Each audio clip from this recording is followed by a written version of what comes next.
Welcome to Drift Off. Tonight we are travelling back to a cold, rainy Thanksgiving Eve in the year 1971 to witness the most polite and mysterious skyjacking in history. We will step aboard a quiet commercial airliner to follow a calm suit-wearing man as he pulls off a flawless, non-violent heist and vanishes into the stormy Pacific Northwest night, never to be seen again. So get comfortable under the covers, turn down your screen, let your breathing slow, and let the story begin. The city of Portland, Oregon is wrapped in a heavy grey twilight. A steady, rhythmic rain beats softly against the expansive glass windows of the Portland International Airport. Inside the terminal, the atmosphere is subdued. It is the afternoon of November the 24th, and the concourse is filled with the low, muffled hum of travellers making their quiet journeys home for the holidays. At the Northwest Orient Airlines ticket counter, a man steps forward. He is completely unremarkable, radiating a sense of calm, quiet authority. He appears to be in his mid-40s, dressed impeccably in a dark business suit, a crisp white shirt, and a narrow black tie. He carries only a dark raincoat and a simple black briefcase.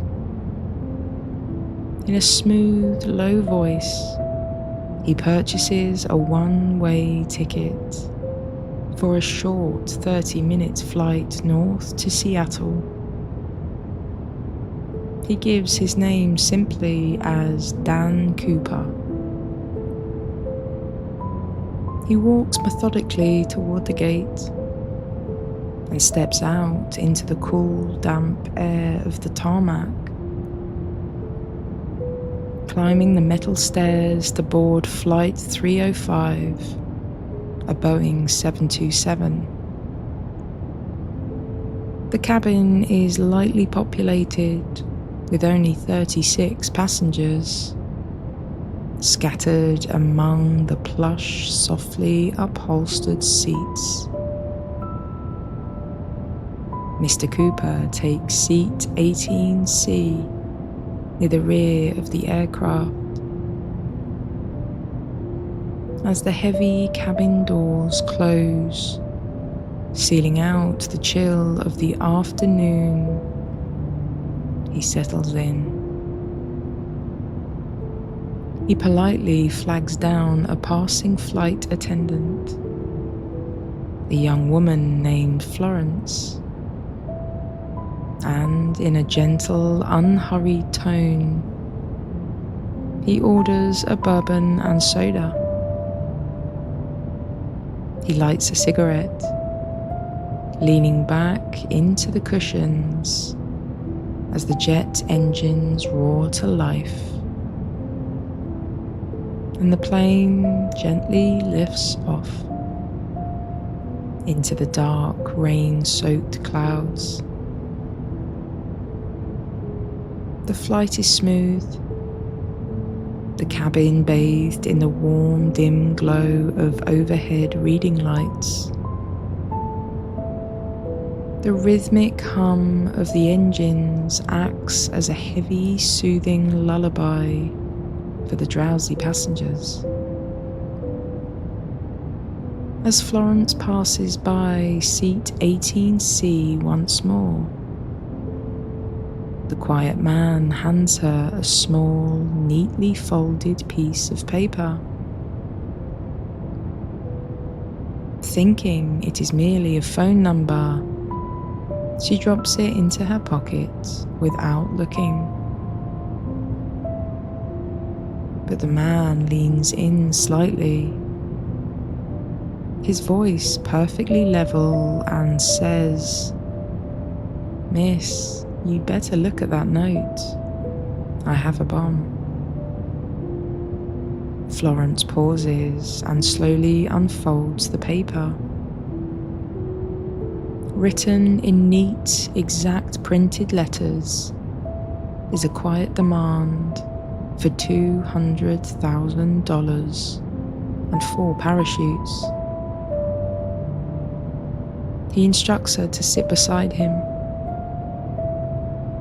When she does, he calmly opens his black briefcase, just a fraction.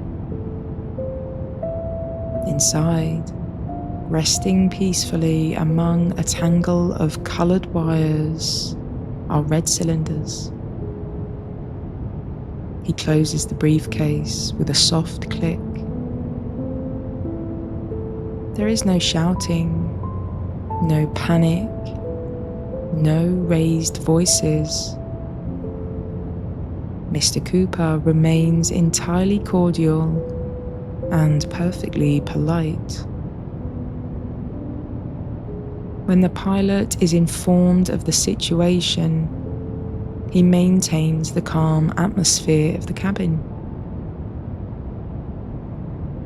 The other passengers are told simply that there is a minor mechanical delay and the plane will need to circle Seattle before landing.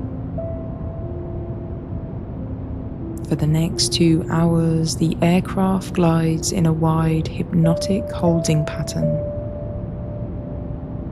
Below them, the lights of Seattle glow softly through the mist. A vast twinkling blanket obscured by the steady rolling rain clouds. Inside the cabin, the passengers read, sip their drinks and doze off, completely unaware of the historic heist unfolding in the back row. Mr. Cooper drinks his bourbon, smokes quietly, and watches the dark rain streak across the small oval window. He even insists on paying for his drink, attempting to leave Florence a generous tip. Eventually, the demands are met on the ground. The pilots are cleared to land.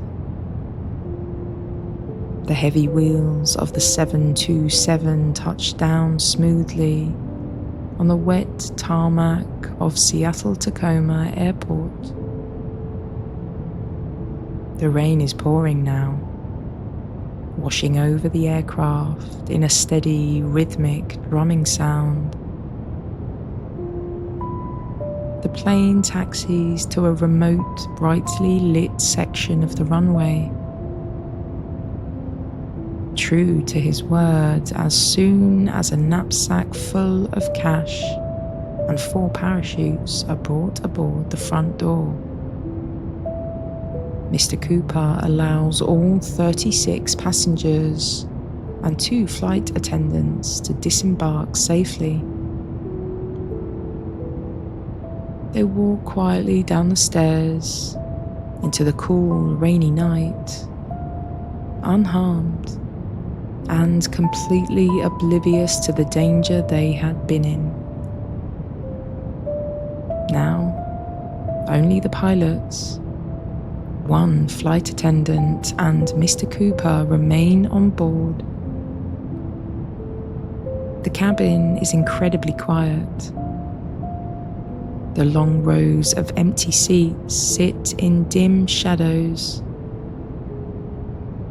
Mr. Cooper calmly relays his next set of instructions to the cockpit. He wants to fly south, toward Mexico City, but he insists on very specific, highly unusual flying conditions. The plane must remain below 10,000 feet. The landing gear must remain down,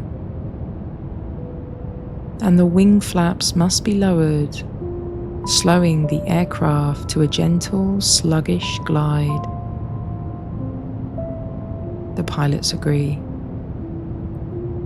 The jet engines spool up once more, and the nearly empty airliner lifts heavily back into the night sky. The weather has worsened. A thick, heavy rainstorm blankets the Pacific Northwest. The plane pushes slowly through the darkness, flying low over the dense, endless pine forests of the Cascade Mountains.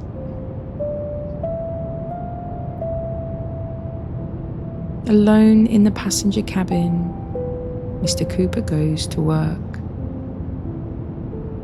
He politely instructs the remaining flight attendants to join the pilots in the cockpit and close the heavy door behind her.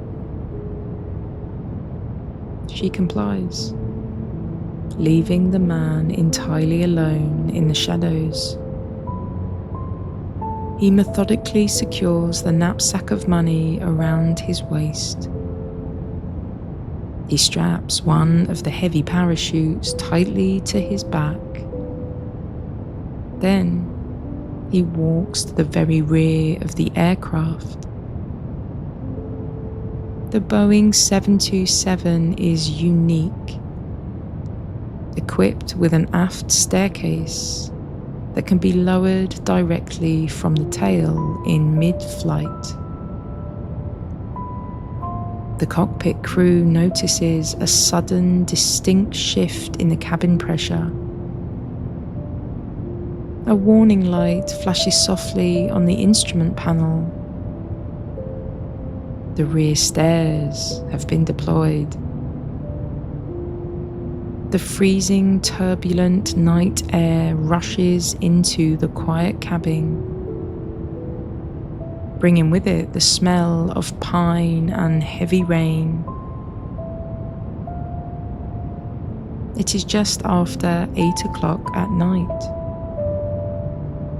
The plane is flying through pitch black darkness, heavy clouds, and a freezing downpour, somewhere over the vast, untamed wilderness of the Lewis River. And in that moment of absolute solitude, the quiet suit-wearing man steps out onto the metal stairs, looks down into the abyss, and leaps into the dark. The cold wind swallows him instantly. The heavy airliner continues its slow, steady drone southward, leaving the falling man behind, enveloped by the storm. Hours later, the plane lands safely in Reno, but the cabin is completely empty. The money is gone. The parachutes are gone. Dan Cooper has vanished without a trace. In the days and decades that follow, thousands of people search the dense, rainy forests, But the wilderness keeps its secret. No trace of the man is ever found. He becomes a ghost, a legend, a quiet myth, swallowed by the towering pines and the endless Pacific rain.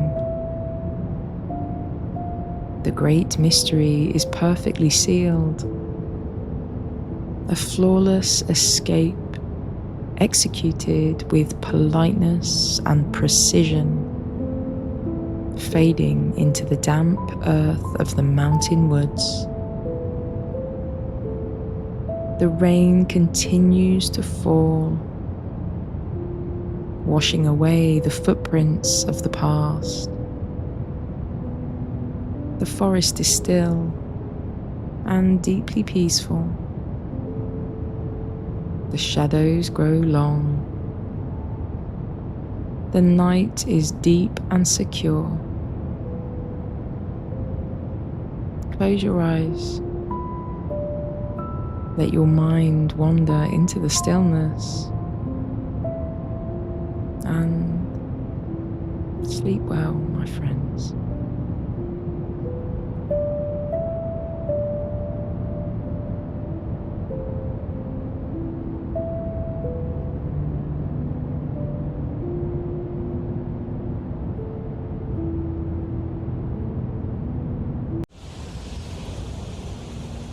Welcome to Drift Off.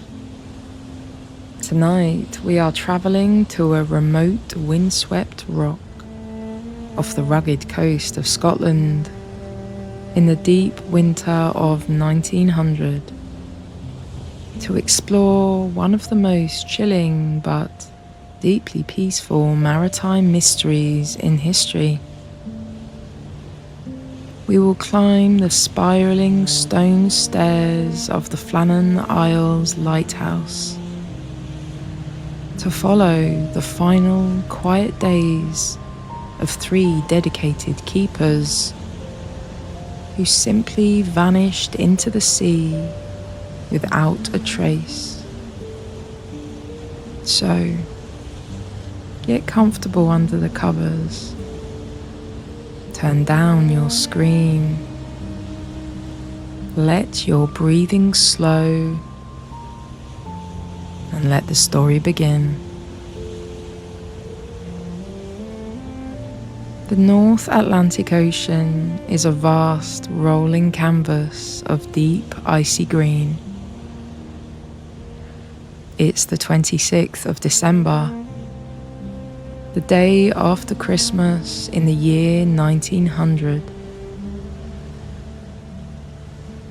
A sturdy, steam-powered lighthouse relief ship, named the Hesperus, is cutting slowly through the heavy winter swells.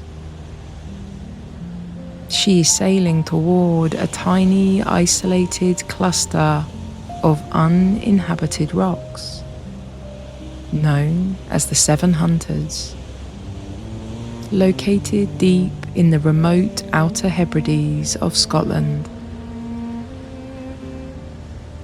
Standing on the cold, damp deck of the ship is a quiet, observant man named Joseph Moore. He is a relief lighthouse keeper, returning to his post after a few weeks of rest. He's looking out across the grey, misty horizon, searching for the familiar, comforting beam of light that should be cutting through the winter gloom. But as the dark silhouette of the island comes into view, there is no light. The massive 80-foot stone tower stands completely dark and entirely silent against the cloudy sky. The ship drops its heavy iron anchor into the dark water. The captain sounds the ship's steam whistle, a deep, resonant blast that echoes off the ancient rocks. He fires a bright flare high into the sky, but there is no answer. No flag is raised on the iron flagstaff. No men appear on the cliffside to wave them safely to the shore. The island is profoundly and unnervingly still. A small wooden rowboat is lowered into the freezing water. Joseph Moore climbs inside and is rowed slowly toward the east landing. The water is calm now, slapping gently against the stone steps, carved directly into the side of the towering cliff. Moore steps out onto the wet rock. His heavy leather boots make a soft, rhythmic crunch as he begins the long, exhausting climb up the 160 stone steps leading to the top of the island. The wind whispers softly through the coarse winter grass. The air smells intensely of salt, cold earth and damp stone. As he reaches the top of the cliff, he approaches the massive circular base of the lighthouse. The heavy outer gate made of thick iron is completely closed. He turns the heavy brass handle and steps inside the small courtyard. Everything is perfectly in its place. He approaches the main entrance door of the stone tower. It too is firmly shut. He pushes it open and steps into the dark, quiet interior of the lighthouse. The thick stone walls block out the sound of the ocean wind instantly. The silence inside is heavy and incredibly peaceful. Moore walks slowly into the living quarters. The room is dim but beautifully tidy. The pots and pans in the small kitchen have been meticulously scrubbed clean and put away on their wooden shelves. The heavy iron fireplace is cold. The ashes swept neatly into a small pile. The 3 beds built into the curved wall are unmade, suggesting the men had just woken up from a deep, restful sleep. He walks over to the heavy wooden table. There is no sign of a sudden panic or a frantic struggle. The large mechanical clock on the wall has simply stopped ticking, having run completely out of its winding circle. Moore climbs the narrow spiraling iron staircase, winding his way up into the towering lantern room.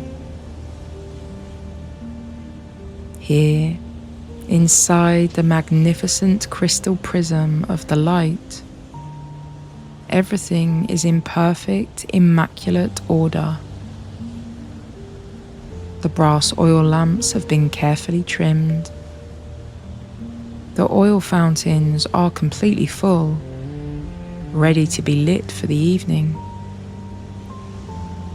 The heavy glass lenses have been polished until they gleam in the grey daylight. Thomas Marshall, James Ducat, and Donald MacArthur. The three experienced keepers had done their daily chores with absolute precision, and then they simply walked out of the door and disappeared. Moore descends the stairs, searching for any clues in the quiet, dim rooms. He checks the wooden coat pegs near the front door. 2 sets of heavy waterproof oilskins are missing, but one set, belonging to Donald MacArthur, remains hanging quietly on its peg. This detail is deeply strange. No experienced keeper would ever leave the warmth of the lighthouse in a winter storm without his heavy coat. The answer to this peaceful, locked room mystery lies hidden on the west landing of the island, facing the open expanse of the Atlantic. When the crew of the Hesperus inspects this side of the rock, they find an astonishing scene of natural power. A heavy iron tramway, used for hauling supplies, has been twisted and torn. A massive block of stone weighing more than a ton has been moved, and supply ropes, perfectly secured more than 100 feet above the water, have been completely ripped away. The men return to the lighthouse and open the heavy leather-bound logbook, resting quietly on the captain's desk. The final entries, written in the days leading up to the silence, paint a picture of an unimaginably fierce but beautiful storm. Thomas Marshall wrote, "Severe winds, the likes of which I have never seen in 20 years. Sea roaring." He noted that the deeply experienced James Ducat had been remarkably quiet, and that the rough, hardened sailor Donald MacArthur had been quietly praying. But the final entry, written on December the 15th, is incredibly serene. It reads simply, "Storm ended, sea calm. God is over all." After that, the pages are completely blank. The picture slowly comes together in the quiet, damp air of the stone tower. On the afternoon of December 15th, after the great storm had passed, the sea was calm, but a heavy rolling swell remained. Marshall and Ducat put on their heavy oilskins and walked down the long grassy slope to the west landing, likely to secure their ropes and supplies after the battering winds.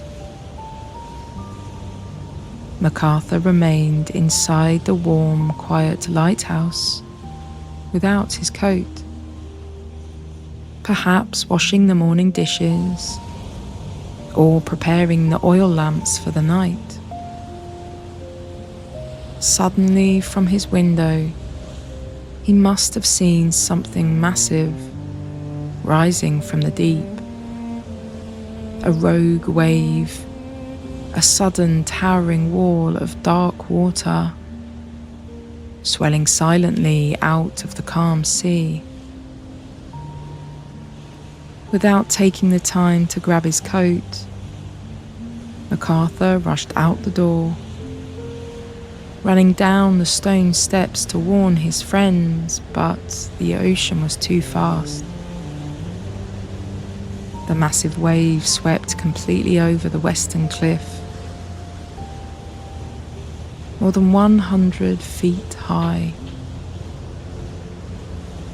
and in one gentle, incredibly powerful motion, it embraced the three men and pulled them softly into the deep. There was no long, drawn-out battle, just a sudden, absolute submission to the ancient power of nature. The sea simply reclaimed them, pulling them down into the quiet, weightless dark. For decades, the mystery of the Flannan Isles captured the world's imagination. People whispered of ghost ships, sea monsters, and supernatural forces. But the truth is likely far more peaceful. Three men standing together on the edge of the world, returning quietly to the ocean they had spent their lives watching. Today, the stone lighthouse still stands. It is entirely automated now, operating in perfect, unbroken solitude. Its bright light continues to sweep across the dark waves, a silent, eternal guardian watching over the empty rocks. The wind still whispers softly through the winter grass. The ocean continues its slow, heavy breathing, rising and falling against the ancient stones. The island rests in total peace. The shadows grow long. The night is deep and secure. Close your eyes. Let your mind wander into the stillness and sleep well, my friends.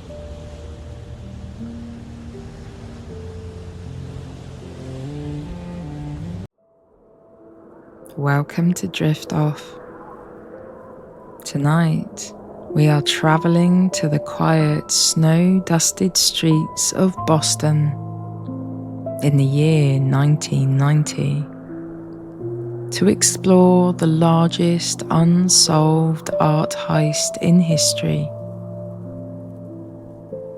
We will step inside a beautiful, dimly lit Venetian-style palace to follow two men as they calmly and without rushing walk away with 13 priceless masterpieces. So, get comfortable under the covers, turn down your screen, let your breathing slow, and let the story begin. The historic city of Boston is deep in slumber. It is the early morning hours of March the 18th. The lively, echoing celebrations of St. Patrick's Day have long since faded, leaving the dark cobblestone streets incredibly peaceful. A cold, gentle snow has begun to fall, blanketing the quiet neighborhood of the Fenway in a soft, sound-muffling layer of white. Tucked away in this peaceful corner of the city stands a building unlike any other. It's the Isabella Stewart Gardner Museum. From the outside, it is an unassuming, quiet brick structure. But inside, it's a breathtaking 4-story Venetian palace, transported piece by piece from the shores of Italy. At its very center lies a magnificent glass-roofed courtyard. It is filled with lush, blooming orchids, ancient Roman statues, and the soft, steady trickling of a stone fountain. The museum is completely dark, illuminated only by the faint silvery moonlight filtering down through the massive skylight, casting long, gentle shadows across the ancient stone arches. Inside, 2 young security guards are working the night shift. The museum is entirely still. The air is heavy and comforting, filled with the scent of old canvas, polished mahogany wood, and damp earth from the indoor garden. The only sound is the rhythmic, distant ticking of an antique grandfather clock. At 20 minutes past 1 in the morning, the quiet is softly broken by the low chime of the side entrance buzzer. One of the guards, sitting at the main security desk, looks at the small black and white monitor. Standing outside in the cold are 2 men dressed as Boston police officers. They look perfectly calm, speaking quietly through the intercom, requesting entry to investigate a routine noise complaint in the courtyard. Following protocol, but trusting the familiar brass-buttoned uniforms, the guard presses the heavy release button. The side door unlocks with a heavy metallic click. The 2 men step inside, brushing the light snow from their dark winter coats. They speak in low, measured voices. Within moments, the officers calmly explain that this is not a standard patrol. They politely but firmly secure the 2 young guards. There's no violence, no raised voices, no sudden panic.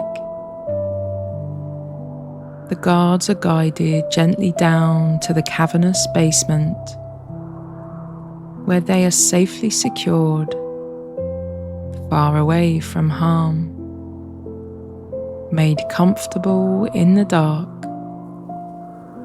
leaving the magnificent palace entirely in the hands of the 2 quiet men.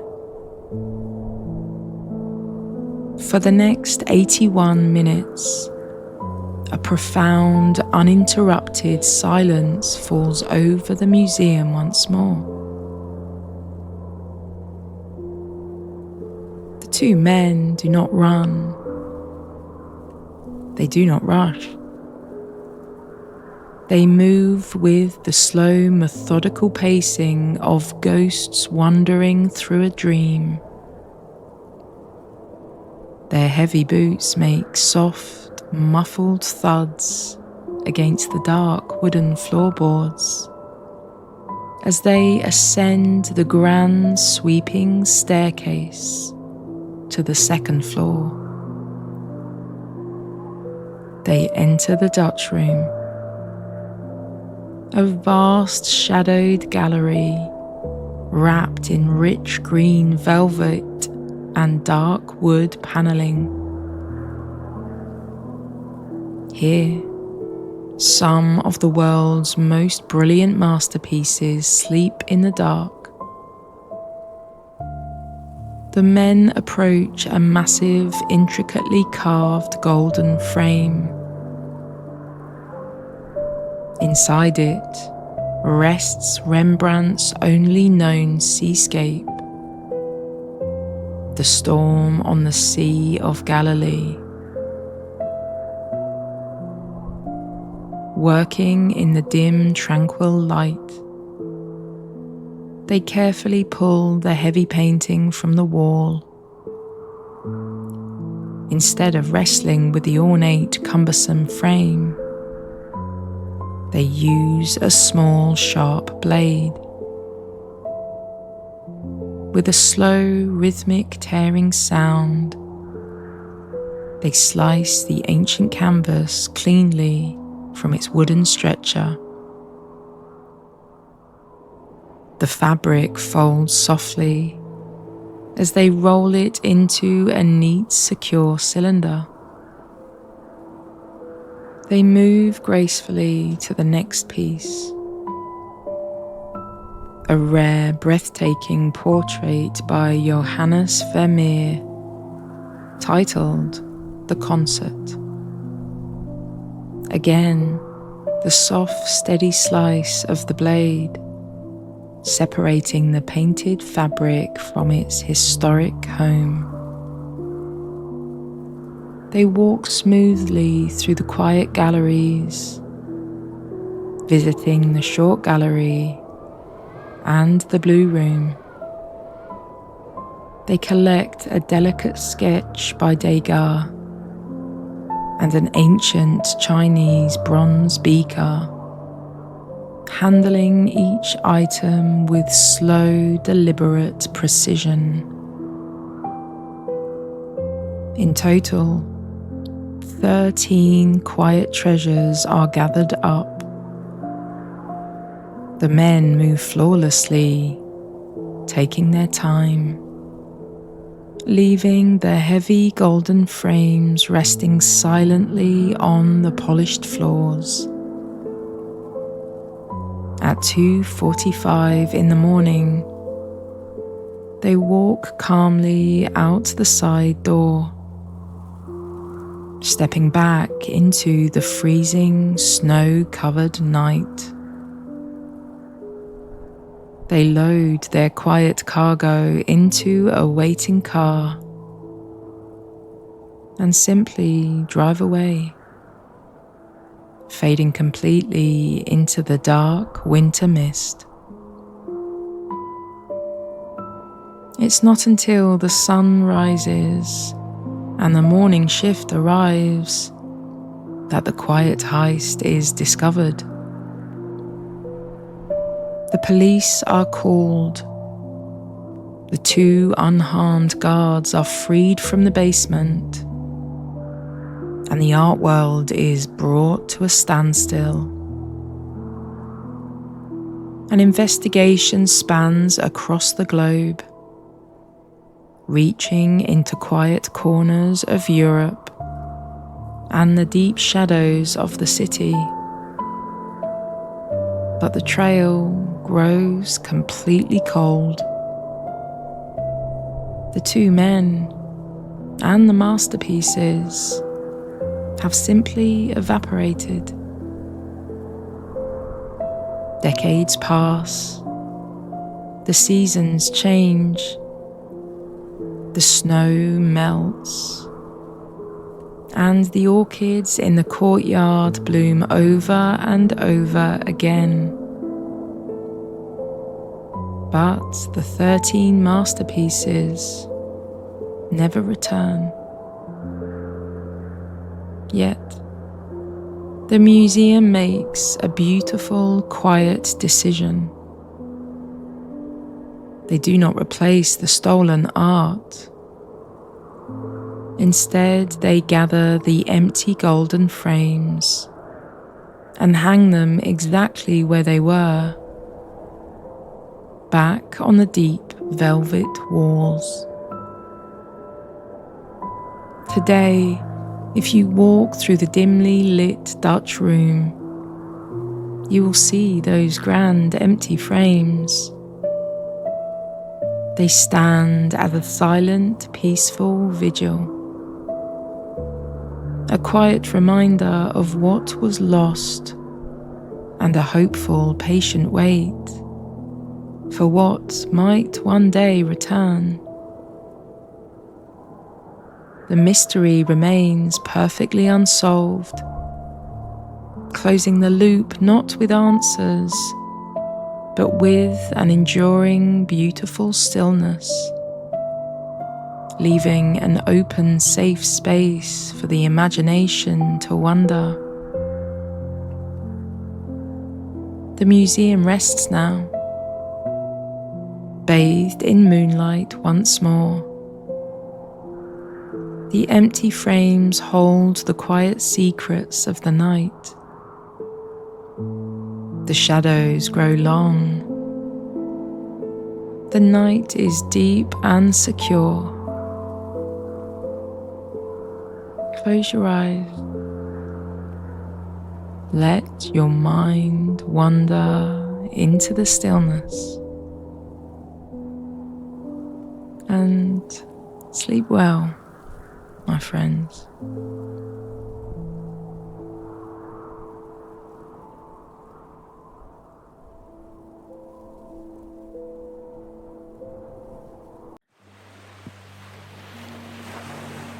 Welcome to Drift Off. Tonight we are travelling out into the vast open waters of the Atlantic Ocean. In the late autumn of 1872, to explore the greatest maritime mystery in history. We will step aboard a perfectly intact, silently drifting ghost ship to explore its untouched cabins and quietly piece together the peaceful disappearance of its crew. So, get comfortable under the covers, turn down your screen, let your breathing slow, and let the story begin. The Atlantic Ocean is a canvas of deep, endless blue. It's the afternoon of December the 4th. The sun is beginning its slow descent, casting long golden reflections across the gently rolling swells. The sea is remarkably calm, with only a soft, steady breeze catching the crests of the waves and whispering through the heavy canvas sails of a merchant ship. The ship is the Dei Gratia, a sturdy wooden brigantine sailing vessel, making its quiet, steady journey from New York to the ancient port of Gibraltar. Standing on the weathered wooden deck is Captain David Morehouse. He is a seasoned sailor, comfortable in the vast rhythmic solitude of the open water. As he looks out across the vast expanse toward the horizon, a small dark silhouette appears, resting quietly against the sky. It's another ship, sailing roughly 400 miles east of the Azores Islands. But as the Dei Gratia draws closer, Captain Morehouse notices something unusual in the serene afternoon light. The distant ship is moving strangely. Its sails are partially set, flapping lazily in the soft breeze. It's not steering a clear, purposeful course. Instead, it is simply drifting, rising and falling with the gentle rhythm of the ocean swells, like a giant sleeping creature carried by the tide. Captain Morehouse orders his crew to gently adjust their heading. They glide through the cool, dark water, closing the distance. As they pull alongside the silent vessel, they read the painted name on her heavy wooden bow. It is the Mary Celeste. Morehouse knows this ship. She had departed New York just 8 days before his own vessel, bound for the sunlit coast of Genoa in Italy. The crew of the Dei Gratia calls out across the narrow stretch of water. Their voices echo softly over the waves, but there is no reply.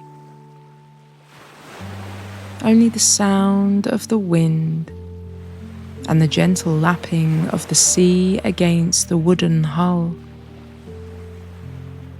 The ship is entirely and profoundly silent. Captain Morehouse sends his chief mate, a quiet man named Oliver DeVoe, to row a small wooden boat across the water and board the drifting vessel. DeVoe climbs over the wooden railing, his leather boots making a soft, muffled thud on the deck. He looks around. There is no one at the ship's wheel.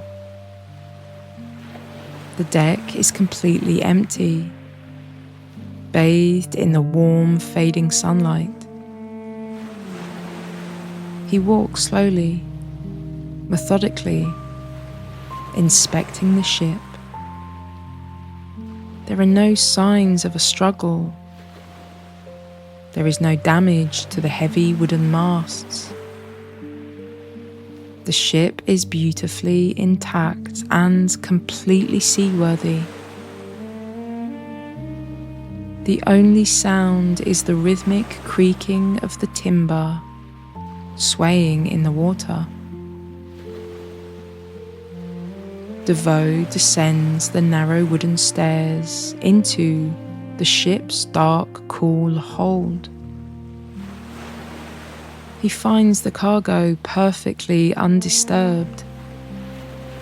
Stored securely in the belly of the ship are 1,700 heavy wooden barrels filled with industrial alcohol.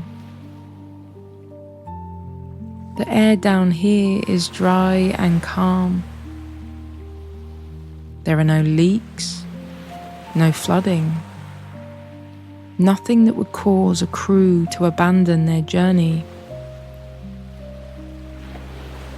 He climbs back up and makes his way toward the captain's cabin. He turns the brass doorknob and steps inside. The room is neat, incredibly peaceful and frozen in time. A small sewing machine rests on the desk, with a piece of fabric still carefully placed beneath the needle. A child's toys are neatly tucked away in the corner, belonging to the captain's 2-year-old daughter who had joined the voyage. On the dark mahogany table rests the ship's logbook. DeVoe opens its thick leather-bound cover. The final entry is dated 10 days earlier on November the 24th. It notes the ship's position, the calm weather, and nothing more. There is no hurried scrawl, no warning, no distress. Just a routine observation ending in silence. But as DeVoe continues his quiet search, he notices a few crucial items are missing from the serene puzzle.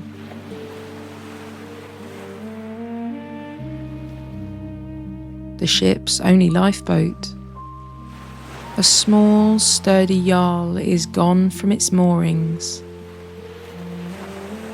The heavy navigational instruments, the sextant, and the chronometer have been carefully, deliberately taken. And perhaps the most fascinating clue of all hangs off the back of the ship. Trailing down into the dark churning water is a single thick piece of rope, known as a main peak halyard. It is tied securely to the ship, but the other end is frayed and broken, floating aimlessly in the sea. The picture slowly begins to form in the quiet atmosphere of the empty deck. Captain Briggs, his family, and his crew of 7 did not leave the ship in a panic. They had calmly and purposely gathered their most essential tools, boarded the small wooden lifeboat, and tied themselves to the rear of the Mary Celeste using the long, heavy rope. Perhaps they smelled the fumes from the alcohol below and feared a sudden fire. Perhaps they believed the ship was taking on water in a passing storm. Whatever the reason, they stepped into the lifeboat to wait at a safe distance. But somewhere in the deep, vast expanse of the ocean, the heavy rope snapped. The wind caught the sails of the Mary Celeste, and she drifted smoothly, effortlessly away, leaving the small wooden boat behind to fade into the endless blue of history. There is a profound tragic beauty in the quiet emptiness of the ship. No violence, no grand battle against the elements, just a simple human mistake and a quiet disappearance into the tide. The crew of the Dei Gratia calmly separate into two groups. A few men stay aboard the Mary Celeste, taking hold of the heavy wooden wheel. Together, the two ships sail side by side, cutting a peaceful dual path through the Atlantic waters, making the slow multi-day journey to Gibraltar. The ship was returned to the world, but her crew never was. Over the decades, the story grew into a legend, a gentle ghost story told by the glow of a warm lantern. But the truth remains hidden, deep beneath the gentle waves. The ocean keeps her secrets perfectly safe. The rhythmic swells continue to rise and fall, just as they did a century ago. The water is dark. The stars are bright above. The shadows grow long. The night is deep and secure.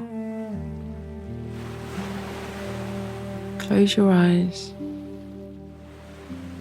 Let your mind wander into the stillness and sleep well, my friends.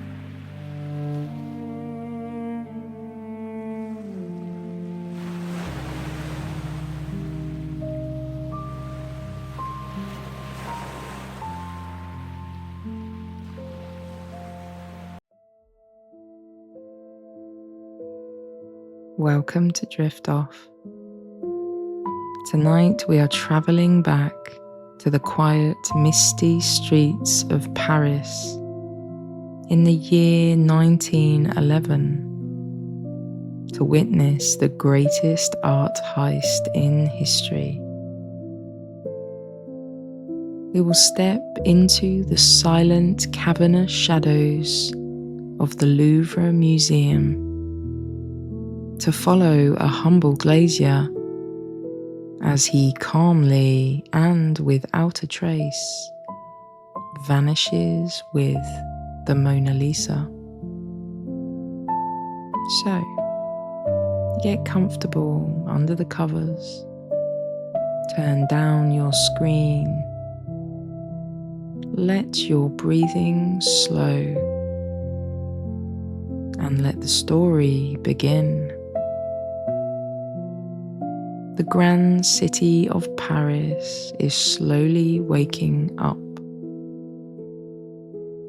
Its beautiful limestone buildings are shrouded in a gentle dawn haze. The cobblestone streets are quiet, washed clean by a light midnight rain, leaving the broad avenues glistening under the dimming gas lamps. A soft, cool breeze ruffles the leaves along the Seine, carrying the fresh, clean scent of the river into the quiet lanes. We find ourselves standing before the magnificent, sprawling facade of the Louvre Museum. On this particular morning, a Monday, The massive iron gates remain closed to the public. It is the museum's designated day for maintenance, cleaning, and quiet restoration. Inside these historic echoing walls, away from the usual crowds, a profound, cavernous silence reigns. The vast galleries are dark, illuminated only by the soft grey morning light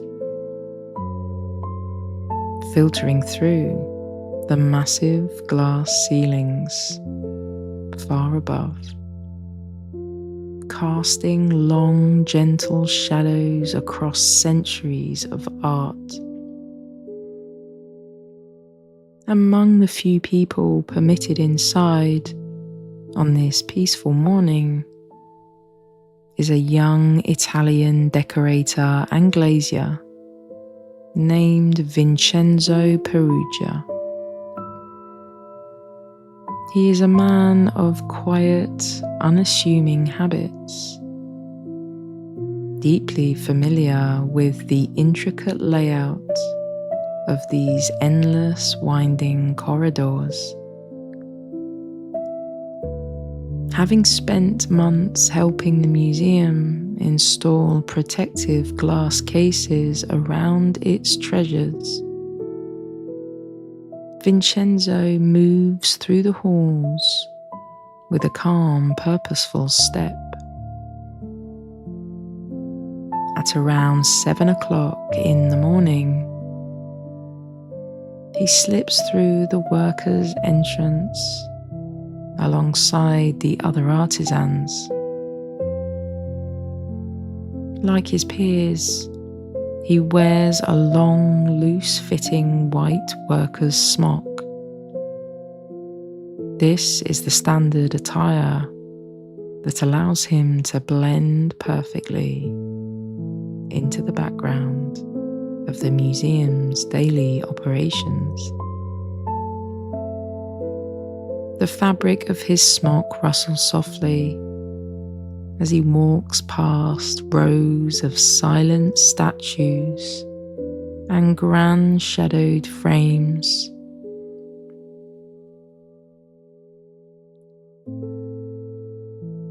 Vincenzo walks with a steady, unhurried rhythm, stepping into the legendary Grand Gallery. The room is breathtakingly vast, its polished wooden floors reflecting the faint silvery light from above.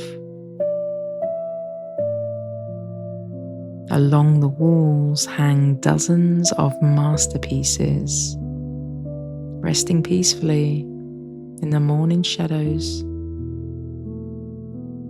His footsteps make no sound as he approaches a small, specific space between two grand paintings by Titian and Correggio. There, hanging humbly on 4 heavy iron hooks, rests a modest portrait painted on a rectangular panel of poplar wood. It is the portrait of a woman with a faint, enigmatic expression. Leonardo da Vinci's Mona Lisa. At this moment in history, she's not yet a global icon. She is simply a quiet, exquisite work of art, sleeping in a shadowed corner of a silent gallery.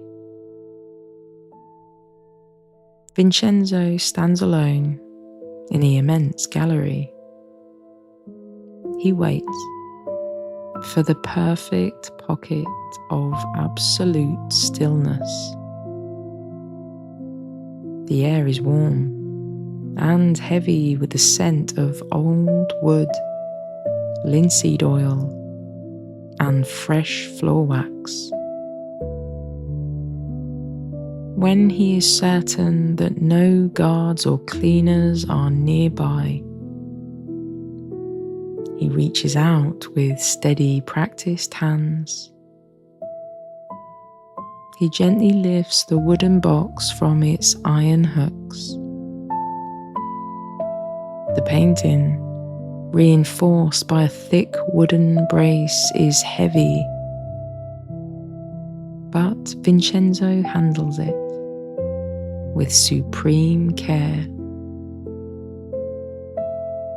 Carrying the artwork, he moves quickly and silently into a nearby vacant service staircase.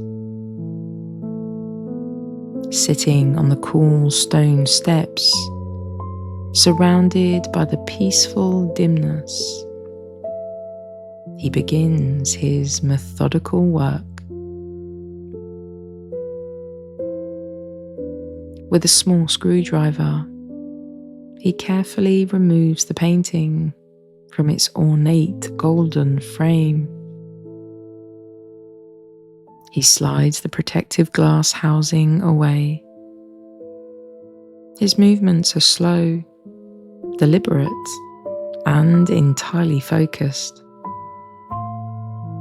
The faint metallic clinking of his tools echoes softly against the narrow stone walls.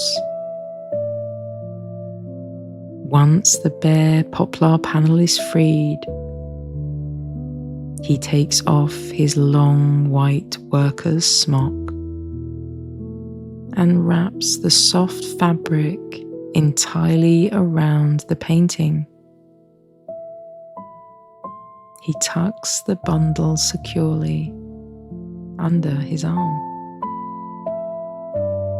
Ready to make his escape, Vincenzo descends to the ground floor. But as he reaches a service door leading out to the courtyard, his breath catches. The heavy oak door is locked. Working calmly in the shadows, he tries to unscrew the doorknob, but the lock refuses to budge. Suddenly, the heavy sound of footsteps echoes down the corridor. Vincenzo stands perfectly still, pressing into the deep shadows. Out from the dim hallway steps a museum plumber named Sauvet. Seeing a man dressed as a fellow worker struggling with a broken door, the plumber smiles kindly. He pulls out a pair of pliers and helpfully opens the lock. Vincenzo thanks him in a low, gentle voice. He steps out into the crisp, refreshing morning air of Paris, and he walks calmly away into history. For 2 long years, the world searches in vain. The empty space on the Louvre's wall becomes a symbol of absolute mystery. But far away, in a small, quiet room, the painting rests in secret.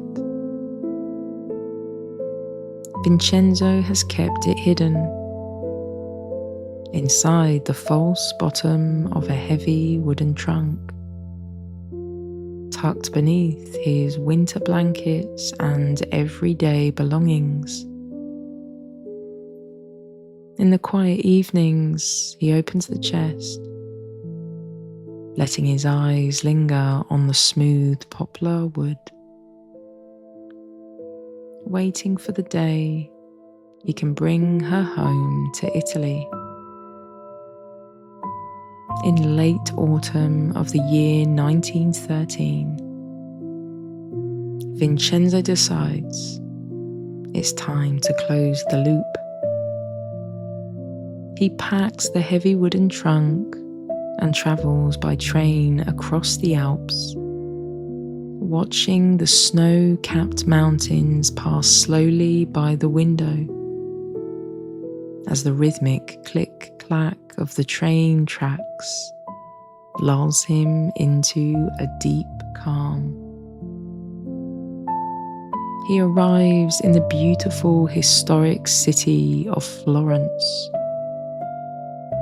He takes a small room at the modest Hotel Tripoli, a room filled with the soft sound of distant church bells and quiet cobblestone streets.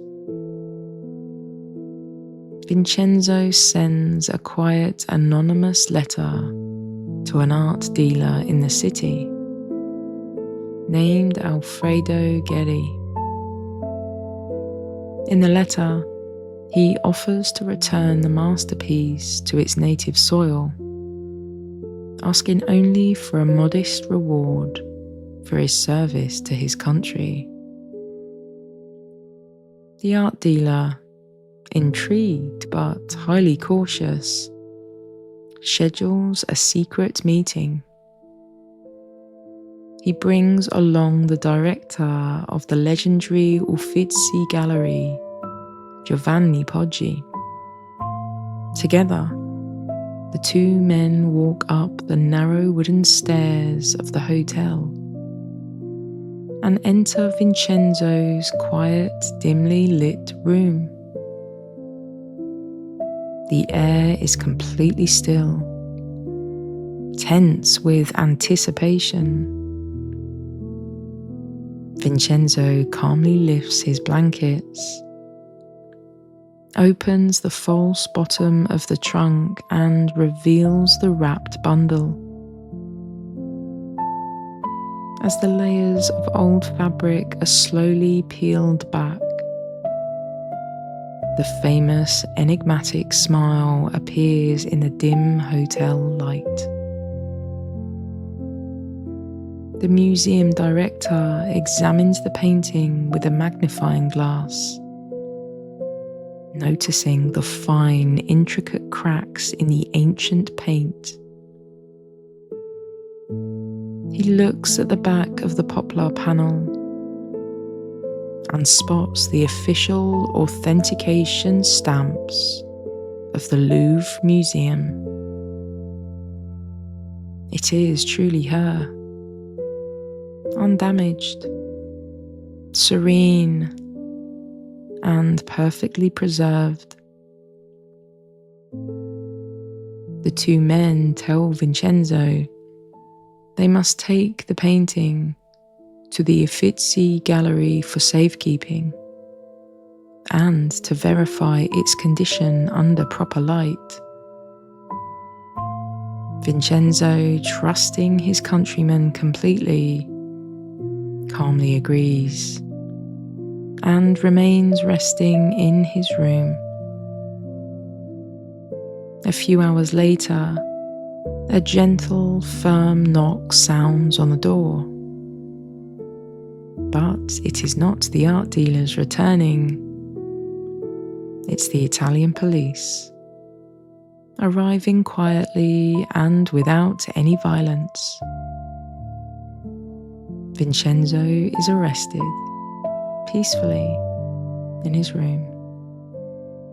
He offers no resistance, firmly believing he had done a noble deed for the historical honor of Italy.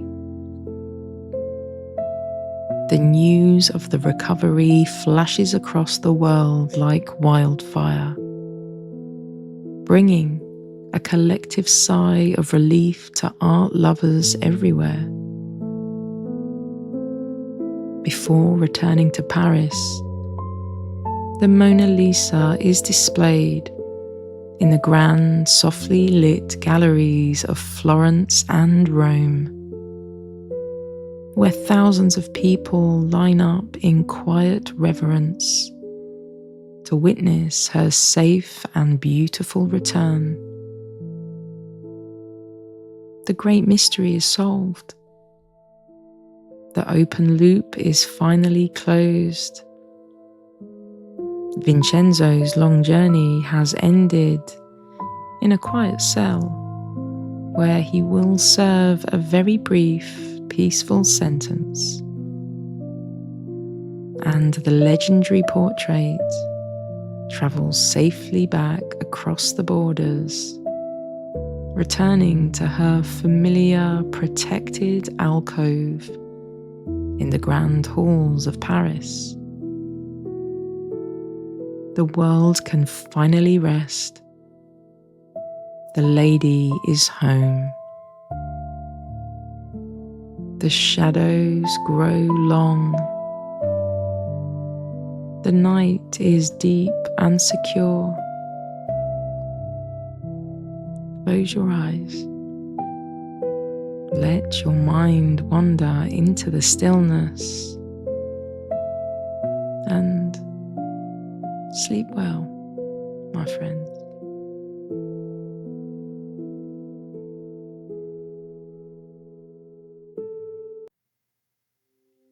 Welcome to Drift Off.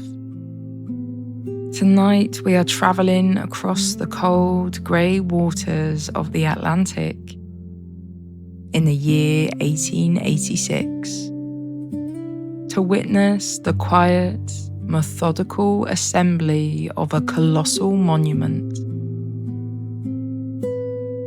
We will step into a dusty, peaceful Parisian workshop to follow the rhythmic hammering of soft copper, and then sail into the deep fog of New York Harbor to watch a sleeping giant slowly rise into the night sky. So, get comfortable under the covers, turn down your screen, let your breathing slow, and let the story begin. The city of Paris is caught in the soft, fading light of a late afternoon. It is the year 1875, and tucked away in a quiet, sprawling courtyard is the dusty, peaceful workshop of a French sculptor. His name is Frédéric Auguste Bartholdi. The air inside the massive studio is heavy with the scent of sawdust, warm plaster, and oxidized metal. Bartholdi is a man of quiet, unwavering patience. He has been given a monumental task by a French political thinker named Edouard René de la Boule. Together, they dream of building a massive, towering beacon of friendship to be gifted across the ocean to the shores of America. It will be a figure of a woman holding a quiet, eternal light in the dark. She will be called Liberty Enlighting the World. But a statue of this unimaginable scale cannot simply be carved from heavy stone. It would instantly sink under its own immense weight. Instead, Bartholdi chooses a brilliant and highly unusual method. The the giant will be hollow. She will be formed entirely from a skin of pure gleaming copper. The workshop becomes a sanctuary of slow, rhythmic labour. The process begins with plaster. Hundreds of skilled craftsmen work in perfect, undisturbed silence, sculpting a massive, full-scale model of the statue in pieces. A giant hand, a sweeping fold of a dress, a serene, heavy-lidded face. Once the plaster sets, carpenters build heavy wooden moulds, tracing the exact sweeping curves of the sculpture. Then, the true magic begins. The technique is an ancient, delicate art known as repousse. Thin, shimmering sheets of pure copper, only the thickness of 2 heavy copper pennies, are laid gently into the wooden moulds.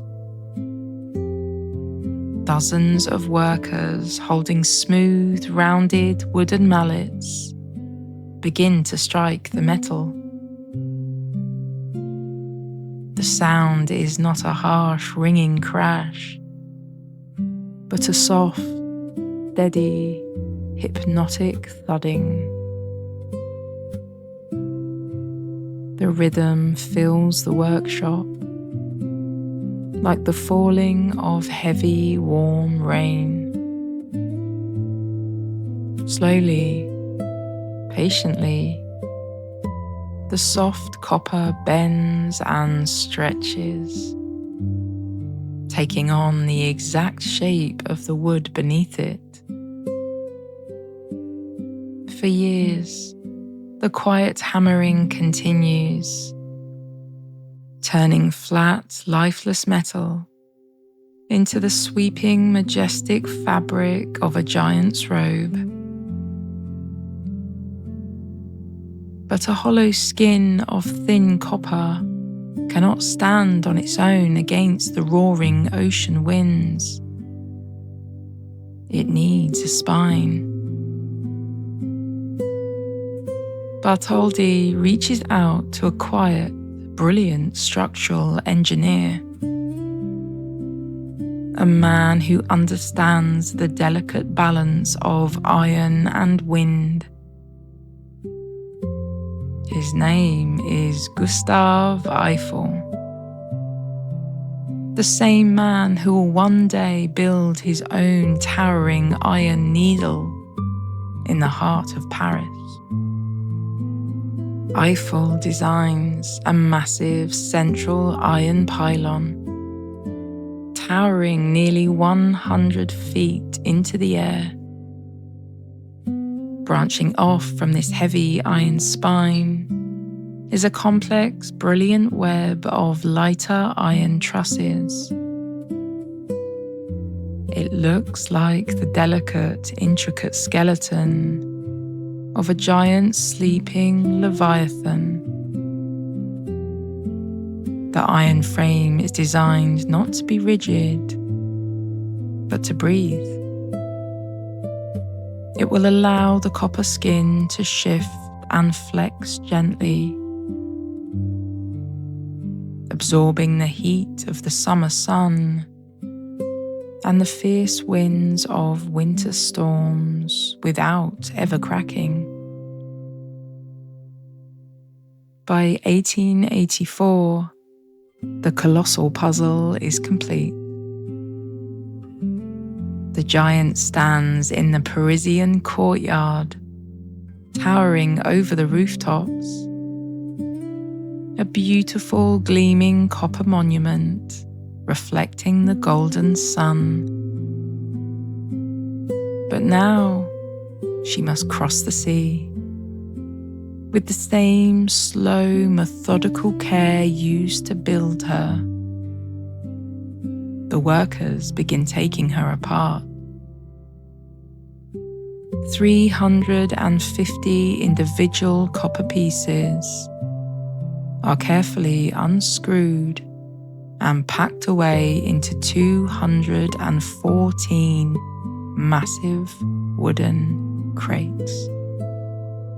The crates are loaded onto a heavy steam-powered French frigate named the Isabella. The ship departs, cutting a slow, quiet path through the deep green swells of the Atlantic. The ocean is remarkably calm, rocking the heavy wooden crates in a gentle, soothing rhythm for nearly a month. Finally, the ship arrives in the cool, misty waters of New York Harbor. It is June of 1885. The destination is a small, quiet speck of land known as Bedloe's Island.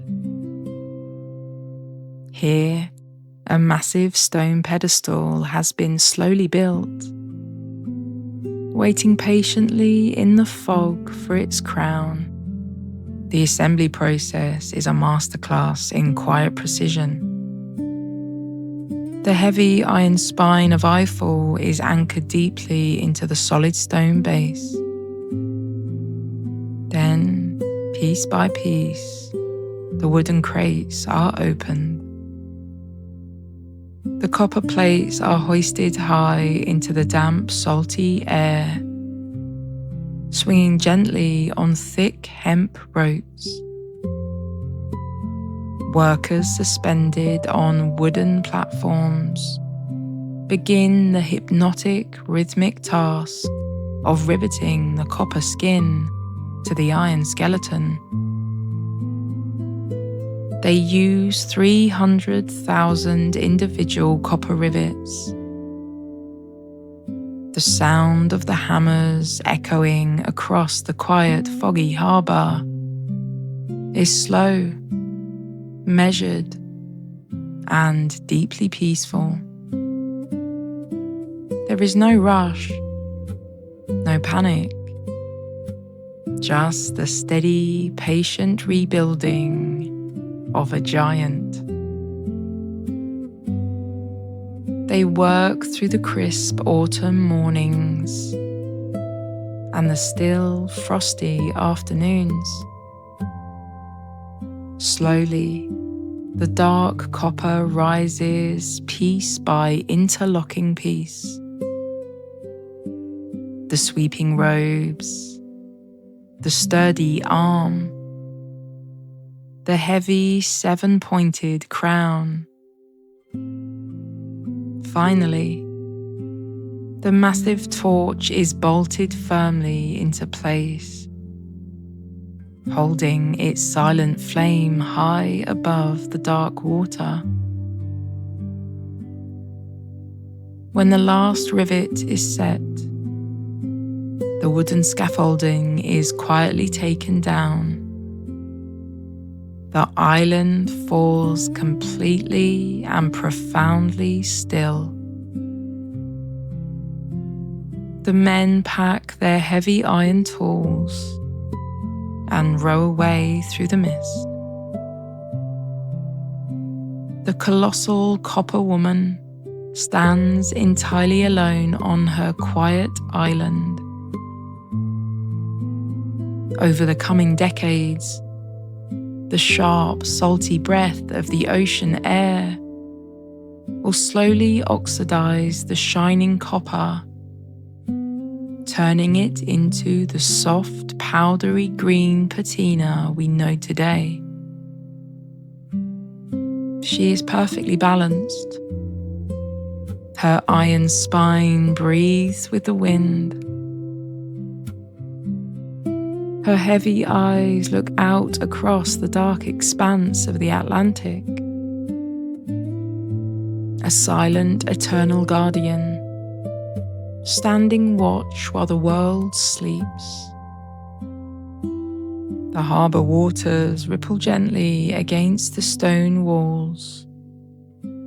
The distant hum of the city fades into the mist. The shadows grow long. The night is deep and secure. Close your eyes. Let your mind wander into the stillness